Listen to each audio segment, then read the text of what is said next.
ഫുഡിൻ്റെ മുഴുവൻ ഉത്തരവാദിത്വം ജീസസ് യൂത്ത് എന്നെ ഏൽപ്പിച്ചു. ഞാനങ്ങനെ വീട്ടിൽ ഭക്ഷണം ഉണ്ടാക്കുന്ന ആളല്ല, ഒരു പരിചയമില്ലാത്ത ആളാണ് ഞാൻ ഈ ഭക്ഷണത്തിൻ്റെ കാര്യത്തിൽ. പക്ഷേ അത് കോർഡിനേറ്റ് ചെയ്യേണ്ട ഉത്തരവാദിത്വം എനിക്കായിരുന്നു. ഞാൻ കർത്താവിനോട് പറഞ്ഞു, കർത്താവ് എനിക്ക് അറിയത്തില്ലാത്ത പണിയാണ്, ഇത് എങ്ങനെ ചെയ്യേണ്ടതെന്ന് എനിക്കറിയത്തില്ല എന്ന് മാത്രം എല്ലാ ദിവസവും ഇങ്ങനെ പറഞ്ഞുകൊണ്ടിരുന്നു. ഈ ജിജോ എന്ന് പറഞ്ഞ ആൾ എന്നോട് പറഞ്ഞു, ചേട്ടാ ഇന്ന് വീട്ടിലേക്ക് വരണ്ട, അപകടമാണ്. കാരണം ഈ ചെങ്ങാടത്തെ കയറി വേണം നമുക്ക് പോകാനായിട്ട്. മഴ ശക്തിയും കാറ്റും ഉള്ള സമയത്ത് പോയി കഴിഞ്ഞാൽ ചെങ്ങാടം മറിയാനൊക്കെ സാധ്യതയുണ്ട്. ഇന്ന് വരണ്ട, നമുക്ക് പിന്നെ ഒരു ദിവസം വന്നാൽ മതി.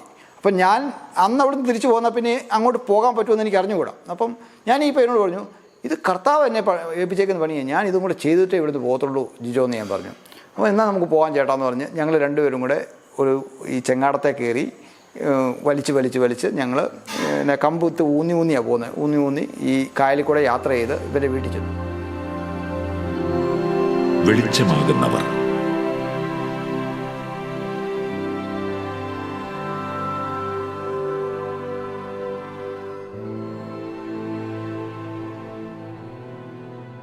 ഞാൻ അന്ന് പ്രാർത്ഥിക്കുന്ന ഒരു പ്രാർത്ഥനയാണ്, കർത്താവ് എനിക്ക് രാത്രി 10 മണിക്ക് ശേഷം മീറ്റിങ്ങൊക്കെ കഴിഞ്ഞ് എൻ്റെ വീട്ടിലേക്ക് പോകാനായിട്ടൊരു ബസ് തരണം. ഒരു KSRTC ബസ്സോ ഒരു പ്രൈവറ്റ് ബസ്സോ രാത്രി 10 മണിക്ക് ശേഷം ഒരു ബസ് തരണേ കർത്താവ് എന്ന് ഞാൻ പ്രാർത്ഥിക്കുമായിരുന്നു. എൻ്റെ ആ പ്രാർത്ഥന ഒരു പക്ഷേ 98 അവസാനമൊക്കെ ആയപ്പോഴത്തേക്ക് 1:30 തിരുവനന്തപുരത്തു നിന്ന് വരുന്നൊരു ബസ് നെടുങ്കണ്ടത്തിന് പോകുന്നത് ഞാനിപ്പോഴും ഓർക്കുന്നു. 1:30 ആകുമ്പോഴേ പോകത്തുള്ളൂ. 1:30 ആകുമ്പോൾ ജീസസ് യൂത്തിൻ്റെ എല്ലാ മീറ്റിങ്ങും കഴിഞ്ഞിട്ട് കാണും. ഞാൻ പലപ്പോഴും ഈ ബസ്സിലായിരുന്നു ഞാൻ അതിന് ശേഷം ഈ 1:30ക്കുള്ള ബസ്സിൽ യാത്ര ചെയ്തുകൊണ്ടത്. നമ്മുടെ ഒരു ചെറിയ കാര്യത്തിന് പോലും കർത്താവ് നമ്മുടെ കൂടെ എങ്ങനെയാണ് നിൽക്കുന്നതെന്ന് ഞാൻ ആ സമയത്ത് എനിക്ക് തിരിച്ചറിയാൻ പറ്റി. ന്യായാധിപന്മാരുടെ പുസ്തകത്തിൽ നമ്മൾ വായിക്കുന്നുണ്ട്, യഹോവ ഇത്രയും സമീപസ്ഥമായ മറ്റേതൊരു ജനതയാണുള്ളതെന്ന്. ശരിക്കും അതെൻ്റെ ജീവിതത്തിൽ ഞാൻ പലപ്പോഴും അനുഭവിച്ചിട്ടുണ്ട്. അപ്പം ഞാനിങ്ങനെ ജീസസ് യൂത്ത് പരിപാടിക്ക് പോകണമെന്ന് പറഞ്ഞ് എല്ലാ വെള്ളി ശനി ഞായർ വീട്ടിൽ നടക്കുമ്പം ചാച്ചൻ എന്ന് പറയും, ഇന്ന് പൊക്കോ, ഇനി ഇത് പരിപാടി കഴിയുമ്പോൾ നിർത്തിയേക്കണം കേട്ടോ എന്ന് പറയും. ഇടയ്ക്ക് ഒരു പ്രോഗ്രാമിൽ പങ്കെടുക്കാനായിട്ട് അതിൻ്റെ വോളണ്ടിയറായിട്ട് ഞാൻ ഒത്തിരി കാര്യങ്ങളൊക്കെ ചെയ്തു കഴിഞ്ഞപ്പം പ്രോഗ്രാമിൻ്റെ ഒരു അവസാന ഭാവമായപ്പോൾ ചാച്ചൻ പറഞ്ഞു ഈ പരിപാടിക്ക് പോകാൻ പറ്റില്ലെന്ന്.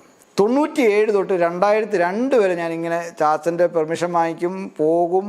അങ്ങനെ ഞാൻ വളരെ കഷ്ടപ്പെട്ടാണ് വീട്ടിൽ നിന്ന് ഓരോ പരിപാടിക്കും വന്നുകൊണ്ടിരുന്നത്. 2002 വരെ ഇത് തുടർന്നു. നിയോഗം വെച്ചൊരു പ്രാർത്ഥന ഉണ്ടായിരുന്നു എനിക്ക്. ഈ നിയോഗം ഇതായിരുന്നു, ജീസസ് യൂത്തിൻ്റെ ഓൾ കേരള ക്യാമ്പസ് മിനിസ്ട്രിയുടെ കോർഡിനേറ്റർഷിപ്പ് എന്നെ ഏൽപ്പിക്കാനൊരു ആലോചന നടന്നു. ആ ആലോചന നടന്നപ്പോൾ എന്നെ അറിയിച്ചവർ ഇങ്ങനെ ഒരു കാര്യം ആലോചിക്കുന്നുണ്ട്, നിൻ്റെ തീരുമാനം എന്താണെന്ന് ചോദിച്ചു. അപ്പം ഞാൻ മറുപടി പറഞ്ഞു, എൻ്റെ ചാച്ചൻ എന്നോട് പറയുകയാണ് നീ പൊക്കോ.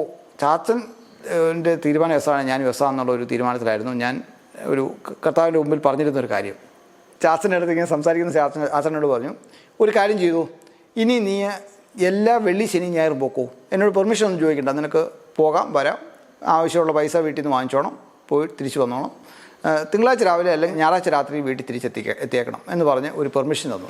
അപ്പോൾ എനിക്ക് മനസ്സിലായി കർത്താവാണ് എന്നെ ആ ഉത്തരവാദിത്വം ഏൽപ്പിക്കുന്നത്. ഈ ഓൾ കേരള ക്യാമ്പസ് കോർഡിനേറ്ററായിട്ട് കർത്താവാണ് എന്നെ വിളിച്ചേക്കുന്നത് എനിക്ക് ഉറപ്പായി. അങ്ങനെയാണ് ഞാൻ ഒരു ഉത്തരവാദിത്തത്തിലേക്ക് വരുന്നത്. അങ്ങനെയാണ് എനിക്കൊരു വീട്ടിൽ നിന്ന് കുറച്ച് സ്വാതന്ത്ര്യം കിട്ടിയതെന്ന് പിന്നെ പറയാം. ഇങ്ങനെ ഒരു സ്വാതന്ത്ര്യം കിട്ടിയ സമയത്ത് ഞാൻ കേരളത്തിൻ്റെ എല്ലാ സ്ഥലങ്ങളിലും ഒരു മുക്കിലും മൂലയിലും ഞാൻ പോയിട്ടുണ്ടാവും. ഞാൻ അതിൽ ഓർത്തിരിക്കുന്ന ഒരു കാര്യം ഇതാണ്, ഒരിക്കലും ഞങ്ങളൊരു തീരുമാനം എടുത്തു, കേരളത്തിലുള്ള ഓരോ സോണിൻ്റെയും ലീഡർഷിപ്പിൽ നിൽക്കുന്ന ആൾക്കാരുടെ എല്ലാം വീടുകൾ വിസിറ്റ് ചെയ്യണം, അവരെ ഒരുമിച്ച് കൂട്ടണം, അവരുടെ വീടുകളിൽ പോയി കണ്ട് വിളിക്കണം എന്നുള്ളതായിരുന്നു നമ്മുടെ ഒരു തീരുമാനം. പക്ഷേ അത് അത്ര എളുപ്പമുള്ള കാര്യമല്ല. കാരണം ഞങ്ങളുടെ ടീമിലായിട്ടൊരു 12 പേര് താഴെ ഉള്ളൂ. ഈ 12 പേര് വിചാരിച്ചാൽ ചെയ്തു തീർക്കാൻ പറ്റുന്ന പണിയല്ല. ഏകദേശം 200-നും 300-നും ഇടയ്ക്ക് വരുന്ന ഒരു ലീഡർഷിപ്പിൽ നിൽക്കുന്ന ആൾക്കാരെ കേരളത്തിൻ്റെ പല ഭാഗത്ത് തിരുവനന്തപുരം തൊട്ട് കാസർഗോഡ് വരെയുള്ള സോണുകളിൽ പോയി കണ്ടു വിളിക്കാമെന്ന് അത്ര എളുപ്പമല്ല. ഞങ്ങൾ ടീമായിട്ട് തിരിഞ്ഞു, കാര്യങ്ങൾ മുമ്പോട്ട് പോയി. കുറച്ച് മുമ്പോട്ട് പോയി കഴിഞ്ഞപ്പോൾ എനിക്ക് മനസ്സിലായി ഇത് സാധനം സ്റ്റക്കാണ്, അത് മുമ്പോട്ട് പോകുന്നില്ല, കാര്യങ്ങൾ നടക്കുന്നില്ല, നമ്മൾ വിചാരിച്ച പോലെ ടീമുകൾ ഉത്തരവാദിത്തം കിട്ടിയ ആൾക്കാർക്ക് ചെയ്യാൻ പറ്റുന്നില്ല. അപ്പം അതിലേറ്റവും ഫ്രീഡം ഉണ്ടായിരുന്ന ആൾ ഞാനാണ്. കാരണം ഞാൻ അന്ന് എൻ്റെ വീട്ടിലെ തോട്ടത്തിലെ കൃഷി കാര്യങ്ങളാണ് ഞാൻ നോക്കിക്കൊണ്ടിരുന്നത്. ബാക്കിയുള്ളവർ ജോലി ചെയ്യുന്നവരും പഠിക്കുന്നവരുമാണ്. അപ്പോൾ ഏറ്റവും ഫ്രീ ആയിട്ടുള്ള ആളെന്ന നിലയിൽ ഞാൻ കൂടുതൽ സ്ഥലങ്ങൾ ഏറ്റെടുത്തു. അങ്ങനെ ഒരിക്കലും ഞാൻ കൊല്ലത്ത് ചെന്ന സമയത്ത് അവിടെ ഒരു ദ്വീപിൽ ഒരാളുടെ വീടുണ്ട്, നല്ല മഴ പെയ്യുന്നുണ്ട്. ഈ ദ്വീപിലുള്ള വീട്ടിലേക്ക് പോകേണ്ട ആ പയ്യൻ എൻ്റെ കൂടെയുണ്ട്. ഈ ജിജോ എന്ന് പറഞ്ഞ ആൾ എന്നോട് പറഞ്ഞു, ചേട്ടാ ഇന്ന് വീട്ടിലേക്ക് വരണ്ട, അപകടമാണ്. കാരണം ഈ ചെങ്ങാടത്തെ കയറി വേണം നമുക്ക് പോകാനായിട്ട്. മഴ ശക്തിയും കാറ്റും ഉള്ള സമയത്ത് പോയി കഴിഞ്ഞാൽ ചെങ്ങാടം മറിയാനൊക്കെ സാധ്യതയുണ്ട്.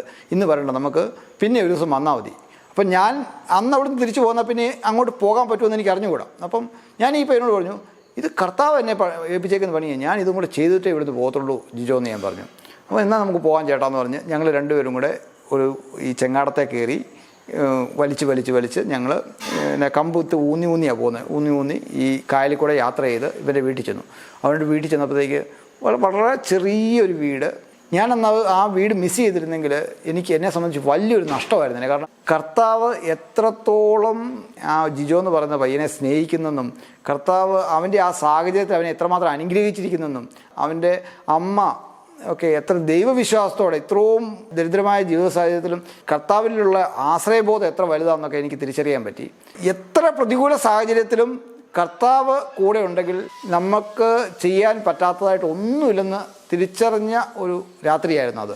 ജീസസ് യൂത്തിൻ്റെ ജൂബിലി നടക്കുന്ന ഒരു വർഷം, അതായത് 2010 ജീസസ് യൂത്ത് തുടങ്ങിയതിൻ്റെ 25ാമത്തെ സിൽവർ ജൂബിലി ആഘോഷിക്കുന്ന സമയത്ത് ഏകദേശം 22,000 മേളിൽ ആൾക്കാർ പങ്കെടുത്തൊരു പ്രോഗ്രാമാണ് അത്.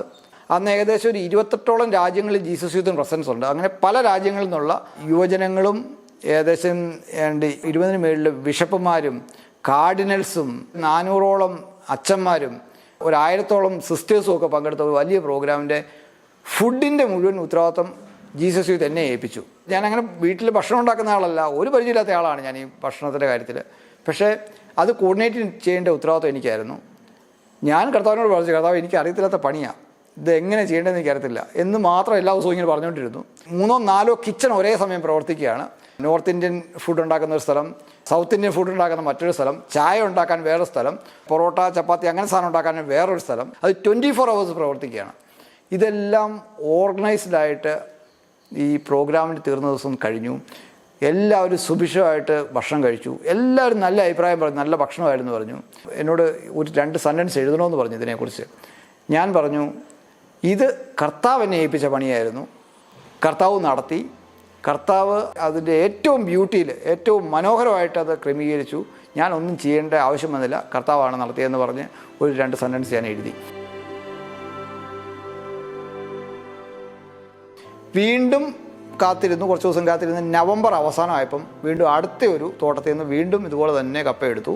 സെയിം പരിപാടി ചെയ്തു. ഉണങ്ങാനിട്ട് അന്ന് തന്നെ മഴ പെയ്തു. മുമ്പ് എന്തൊക്കെ സംഭവിച്ചു അതുപോലെ തന്നെ സംഭവിച്ചു. കപ്പ മുഴുവൻ നശിച്ചു പോയി. പകുതി വിലയ്ക്ക് വീണ്ടും വിറ്റ് തീർത്തു. ഞങ്ങൾക്ക് സ്വന്തമായിട്ടൊരു 5 ഏക്കർ ഏലത്തോട്ടം ഉള്ളത്, അതിൽ നിന്ന് കിട്ടുന്ന വരുമാനം കൊണ്ടൊക്കെ ജീവിക്കാൻ പറ്റും. ഞങ്ങൾക്ക് 2014 തന്നെ 2 ടണ്ണോളം വരുന്ന രീതിയിലൊരു പ്രൊഡക്ഷനൊക്കെ കിട്ടി. അപ്പം നമ്മൾ വലിയ കുഴപ്പമില്ല മുമ്പോട്ട് പോകാമെന്നൊരു അന്തരീക്ഷത്തിലാണ്. 2016 എനിക്കുണ്ടായിരുന്ന ഏലത്തോട്ടം മുഴുവൻ ഉണങ്ങിപ്പോയി.